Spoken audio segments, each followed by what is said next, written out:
इससे हमें नुकसान नहीं होगा, हमारी तैयारी रहेगी। बिल्कुल ऐसा ही है। और इतना बड़ा ये मामला है, इतना बड़ा ये इशू है पेट्रोल वाला, जिसके ऊपर किसी कंट्री में प्रॉपर सियासत हो सकती है। किसी कंट्री में सियासत हो रही है इस पे पेट्रोल, और सिर्फ रशिया का नाम लेके कि हमें रशिया से पेट्रोल नहीं लेने दिया। हम आज अस्सलाम वालेकुम, नमस्ते, सत श्री अकाल। कैसे हैं आप लोग? उम्मीद करती हूँ ठीक होंगे, खुश होंगे। मैं हज़ीका अली और मेरे साथ हैं तारिक नियाज़ी। अस्सलाम वालेकुम, नमस्ते, सत श्री अकाल। उम्मीद करता हूँ ठीक होंगे, खुश होंगे। दोस्तों जहाँ रहें खुश रहें, माँ बाप का ख्याल करें, क्योंकि माँ बाप हैं तो सब कुछ है। आज की हमारी वीडियो है first AC double decker bus. Start करते हैं अपनी वीडियो को, लेट्स स्टार्ट। ओके गाइस, तो वीडियो का टाइटल है first electronic double decker AC बस नितिन गडकरी से। स्टार्ट करते हैं वीडियो।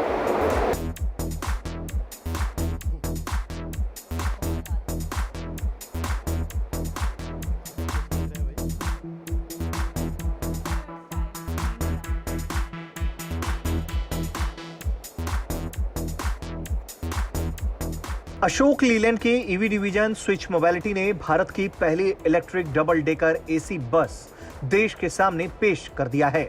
इस मौके पर केंद्रीय मंत्री नितिन गडकरी भी मौजूद थे। उन्होंने इस मौके पर काफी खुशी जताई कि उन्हें इस तरह के इवेंट में हिस्सा लेने का मौका मिला। अभी तक स्विच यूनाइटेड किंगडम ने अपने ट्विन फ्लोर इलेक्ट्रिक AC बसों को चलाया है। इस इलेक्ट्रिक डबल डेकर AC बस EIV 22 में 231 किलोवाट की बैटरी और इसे चार्ज करने के लिए डुअल गन चार्जिंग सिस्टम है। कंपनी के मुताबिक ये बस एक बार चार्ज करने पर 250 किलोमीटर तक की दूरी तय कर सकती है। कंपनी ने बताया है कि उसे मुंबई में 200 इलेक्ट्रिक डबल डेकर बसों का ऑर्डर मिला है और वो देश में इलेक्ट्रिक डबल डेकर सेगमेंट में अपनी जगह बनाने की कोशिश कर रही है। इस साल अप्रैल में स्विच मोबिलिटी ने भारत और UK में इलेक्ट्रिक बसों और हल्के कमर्शियल व्हीकल की एक सीरीज डेवलप करने के लिए 300 मिलियन पाउंड के निवेश की घोषणा की थी। स्विच EIV 22 को भारत के लिए डिजाइन और डेवलप किया गया है। कंपनी को विश्वास है कि EIV 22 पब्लिक ट्रांसपोर्ट में सफलता हासिल करेगी। लॉन्च की गई बेस्ट की AC डबल डेकर बस में कम से कम 78 और ज्यादा से ज्यादा 90 यात्री बैठ सकेंगे। नई बस में स्वचालित दरवाजे, CCTV कैमरे होंगे। इसके अलावा बस में 2 कंडक्टर होंगे और दोनों के बीच संचार की विशेष व्यवस्था भी होगी। उम्मीद की जा रही है कि यह बस सितंबर से जनता के लिए सड़कों पर उतर जाएगी। बेस्ट के पास मौजूदा स्थिति में 400 सिंगल डेकर इलेक्ट्रिक बसें और 48 नॉन AC डबल डेकर हैं, जो यात्रियों को पूरे मुंबई में 16 मार्गों पर ले जाती हैं। सरकार पहले ही 900 डबल डेकर इलेक्ट्रिक बसों की मंजूरी दे चुकी है, जिसमें इस साल के अंत तक 225 बसें चलती देखी जा सकती हैं। साथ ही अगली 225 बसें मार्च 2023 में मुंबई की सड़कों पर और फिर 450 बसें जून 2023 में चलती दिखाई देंगी। ब्यूरो रिपोर्ट, भारत तक।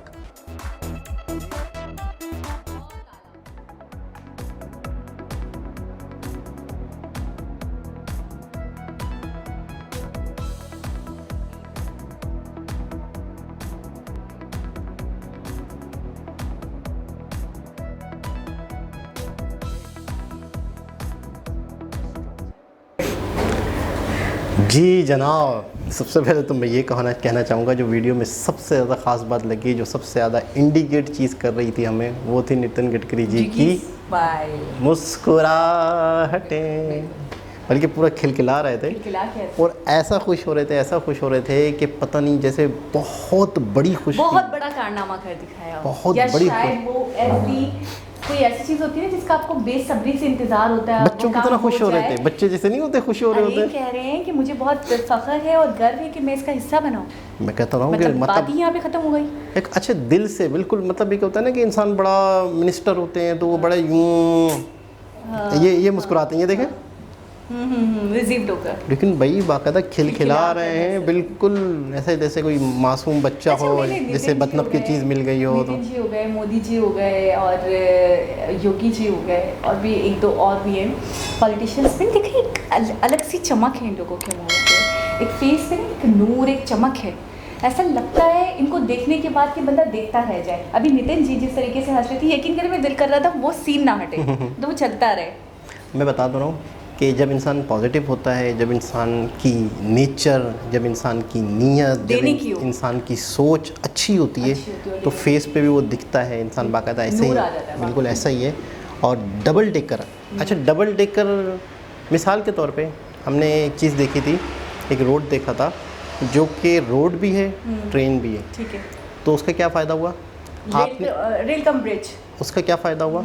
उसका फ़ायदा हुआ कि एक वक्त में बस भी चल सकती है और रेल भी चल सकती तो है। एक वक्त में कितने मुसाफिर अच्छे खासे अच्छा खास मूव हो रहे हैं। मूव हो रही है। अच्छा भैया, दूसरी जगह आ जाते हैं कि एक ब्रिज ऐसा बना जिसमें ऊपर बस चल रही है, नीचे मिनी मेट्रो टाइप लटक रही है बस, हैंगिंग मेट्रो, ठीक है ना? हाँ। उसमें क्या फ़ायदा हुआ? एक जगह एक कैपेसिटी, एक ज़मीन यूज़ हो रही है, उस ज़मीन पे पिलर हैं, ब्रिज बना हुआ है, दो जगह पे समझिए 2 मेट्रो चल रही हैं एक ही दो, वक्त में। ठीक सही। हो गया? कितना कॉस्टली, कितना ज़बरदस्त। यहाँ पर वही चीज़, वही फार्मूला एक बस को डबल कर दिया गया। डबल कर 90 अफराद आ सकते हैं। देखिए कॉन्सेप्ट देखिए ना कि आपने मुसाफिरों की तादाद बढ़ा दी, सर ठीक है, फ्यूल वही लग रहा है, वही लग रहा है, ठीक है ना, ड्राइवर एक ही है। ठीक है ना, हाँ। तो उसी कॉस्ट पे आप ज़्यादा से ज़्यादा लोगों को मूव कर पा रहे हो। अच्छा, तो एक इससे चीज़- कहते हैं एनर्जी बचाना। हाँ। ज़्यादा से ज़्यादा मतलब है कि अपने ही देश की, अपने ही रोडों को Balance। ज़्यादा से ज़्यादा कम जगह को भी अच्छे तरीके से यूज़ कर पाना। अच्छा, दूसरी चीज़ आप भूल कॉन्सेप्ट गए, अच्छा, दूसरी चीज़ आप बहुत इंपॉर्टेंट चीज़ भूल गए, EIV है, यानी कि इलेक्ट्रिक इलेक्ट्रिक, है। ये अपने आप में एक ये पूरा फर्स्ट टाइम इलेक्ट्रिक व्हीकल है, ये इलेक्ट्रिक Double बस decker। है, डबल डेकर इंडिया में। तो मैं इस चीज़ को बड़ा अप्रिशिएट करना चाहूँगी कि एक तो पहले ही डबल डेकर बनाना ही अपने आप में कमाल की बात थी, और फिर उसको बनाया भी तो इलेक्ट्रिक बनाया और बताया कि 250 किलोमीटर का सफ़र तय कर सकती है एक दफ़ा चार्ज हो जाए तो। बिल्कुल। 90 अफराद की कैपेसिटी है। अच्छा, जितनी बड़ी बस है, जितना बड़ा व्हीकल है, उतनी ही ज़्यादा देर से चार्ज होगा। बिल्कुल ऐसा ही। तो 2 जगह चार्जिंग है, एक ही बस के अंदर 2 जगह चार्जिंग के सॉकेट हैं, सही। ताकि ज़्यादा जल्दी से चार्ज हो जाए। सही। और मेरे ख्याल में 2 बैटरियाँ होंगी, बैटरी के अच्छा, बैटरी बड़ी हेवी होगी, बहुत, बिल्कुल, बहुत ज़्यादा, क्योंकि बिल्कुल। 250 किलोमीटर कम नहीं होता। ऐसा ही है, बिल्कुल, इसमें तो कोई शक नहीं है। बाकी नितिन गडकरी जी की खुशी बहुत अच्छी लगी, और डबल डेकर इलेक्ट्रिक बस ये अपने आप में एक कमाल की बात बहुत है। कमाल की बात है। और इन फ्यूचर जैसे हम सुनते आ रहे हैं कि पूरी दुनिया इलेक्ट्रिक की तरफ जाए, इलेक्ट्रिक की तरफ जा रही है, और इलेक्ट्रिक और सोलर। और इससे ये होगा कि जो ये वाले जो सोर्सेज हैं एनर्जी, ये सुना है कि जब से ये रशिया वाला मामला हुआ उसके बाद से ज़्यादा लोग एनर्जी दूसरी इलेक्ट्रिक की तरफ जाए, यानी कि उसका सोलर, एक, हाँ, रिप्लेसमेंट देखते यानी हैं कि पेट्रोल का। फ्यूल जो है ना, फ्यूल से लोग भाग रहे हैं अब। भाग रहे हैं। क्यों? क्योंकि कभी भी दुनिया में अगर इस तरह के मामला चलते हैं जिसकी वजह से फ्यूल उनके कंट्री में नहीं आ पाया, नहीं आया। तो मसला तो वहाँ चल रहा है, बर्बाद ये कंट्री हो जाएगी, इकोनॉमी हो जाएगी। तो सही कह रहे हैं आप। तो उससे बेहतर ये है कि लोग क्या कर रहे थे पता है, लोग क्या कर रहे थे, कंट्रीज़ क्या कर रहे थे कि यार ये चीज़ तो आनी है बाहर से, सही है। हम इस पे तवज्जो दें, ये हम ख़रीदें, ये बनाएं, कमाएं, ये तो हमने लाना ही है। लाना ही है। लेकिन एक वक्त ऐसा भी आ सकता है कि ये चीज़ मिले ही ना, ये चीज़ बहुत महंगी मिले। अच्छा, और इतनी अच्छा महंगी का भी मसला नहीं है कि आपने ले बंदा ले लेकिन एक चीज़ ही बिल्कुल ही रास्ता ही बंद हो जाए, रास्ता बंद हो जाए। तो उसके हल ये है कि जिसको बहुत मैं बेहतर समझता हूँ कि इंडियंस ने बहुत बेहतर तरीके से इस चीज़ को डिटेक्ट किया है, बहुत ही बेहतरीन तरीके से इस चीज़ को समझा है कि हमने इस चीज़ और के इसके ऊपर एक कदम इकदाम भी किए हैं, कर रहे इसके हैं, लिए। और मैं ये कहूँगी ये शायद इनकी एक प्री प्लानिंग कह लें या पहले से तैयारी है इनकी, एक अगले इस वक्त इन्होंने तैयारी कर ली, क्योंकि अभी टाइम है इन चीज़ों की, ये फ्यूल का बिल्कुल खत्म हो जाना। अच्छा, एक चीज़ और है जिस पर मैं थोड़ा सा रोशनी डालना चाहूँगी, वो ये कि फ्यूल अभी है दुनिया में और अभी जैसे तैसे मिल भी रहा है, ठीक है ना, पाकिस्तान चल रहा है, दूसरे महंगा countries चल सही। रहे हैं, महंगा सही, जितना एक्सपेंसिव है, जितना कॉस्टली है, लेकिन वही आपकी वाली बात है, ज़रूरत है तो लेना तो है, लेगा बंदा। तो इन फ्यूचर का अगर हम थोड़ा सा सोचें कि कोई ऐसी चीज़ नहीं है जो ताहयात रहने वाली है, इसका ये है कि इसको कभी ना कभी ख़त्म होना है, ठीक है, तो कभी ना कभी ख़त्म होना है, तो फिर तो अक्लमंदी इसमें है कि आप इसका कोई ना कोई रिप्लेसमेंट देखो, ठीक है। दूसरी बात ये है, वो कहते हैं ना, थोड़ी एक मिसाल है जो बड़ी कॉमन है कि तूफ़ान के आने से पहले आपको अपनी तैयारी कर लेनी चाहिए, ठीक है ना। तो मुझे ऐसा लगता है इंडिया इसी चीज़ पर, इसी मिसाल के ऊपर एक तरीके से चल रहा है, इस पर इक़दाम कर रहा है कि जब फ्यूल ख़त्म होगा और तब हम प्रेपरेशन करेंगे और तब हम तैयारियां पकड़ेंगे, तो बेवकूफ़ी है, हम पहले से सोलर की तरफ आ जाएं, हम पहले से ईवी की तरफ आ जाएं, ये ज़्यादा बेटर रहेगा, इससे हमें नुकसान नहीं होगा, हमारी तैयारी रहेगी। बिल्कुल ऐसा ही है। और इतना बड़ा ये मामला है, इतना बड़ा ये इशू है पेट्रोल वाला, जिसके ऊपर किसी कंट्री में प्रॉपर सियासत हो सकती है। किसी कंट्री में सियासत हो रही है इस पे बिल्कुल पेट्रोल, सही। और सिर्फ रशिया का नाम लेके हाँ। कि हमें रशिया से पेट्रोल नहीं लेने दिया। हम आज अच्छा कई लोग वीडियोस बना रहे हैं फॉरेन कंट्री से या इंडिया से कहीं से भी कि क्या रशिया से पेट्रोल आने के बाद मामला पाकिस्तान जन्नत हो जाएगा। मतलब एक सोचने की बात है कि इमरान खान को सिर्फ यही है कि रशिया से पेट्रोल, अच्छा हम दुनिया पेट्रोल से जान छुड़ाने चाह रही है और हम पेट्रोल पे लड़ रहे हैं कि और हम पेट्रोल सस्ता उसका सस्ता एक मम्मा बना रहे हैं। और उस पर सियासत हो रही है और उस पर बाकायदा आवाम जो है वो हैरान है कि यार हम क्यों नहीं ले रहे रशिया अच्छा से। इसका मतलब थोड़ा सा दूसरा पहलू भी हम देखें तो फ़र्क रशिया हो गया या यूएस हो गया या खलीजी ममालिक जो हो गए गल्फ़ के, तो इनको बड़ा नुकसान होने वाला है इन फ्यूचर तो, क्योंकि ये तो चलते पलते ही इसी के ऊपर है। इनको नुकसान नहीं होगा क्योंकि इन्होंने इन्वेस्टमेंट की है। क्योंकि कोई भी शख्स जो है ना, सभी मैं कहने का मतलब है कि हर शख्स जो है ना अकल रखता है, हाँ। सिवाय बस नाम नहीं लेते यार, क्योंकि लोगों ने क्या किया कि लोगों ने फटाफट मतलब बारिश आने वाली होती है, मौसम बनता है, पता चलता है छाता ले लूँ